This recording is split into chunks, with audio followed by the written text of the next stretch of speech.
You are looking at Julian's pronunciation guide, where we look at how to pronounce better some of the most mispronounced words in the world, like this other curious word. But how do you say what you're looking for today? How do you say this brand name of rum? I've got a definite answer actually for you, so if you want to say more rum names, wine names, liquor names, make sure to stay tuned. So we got a post here on Facebook by the brand itself, and you can see that they say pronunciation Xaymaca. So let's hear what that sounds like. This music might be copyrighted. Let me pass this. Xaymaca, I'm sure.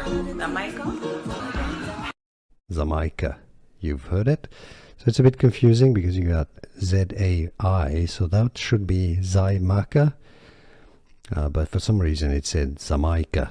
Xaymaca is how you pronounce it.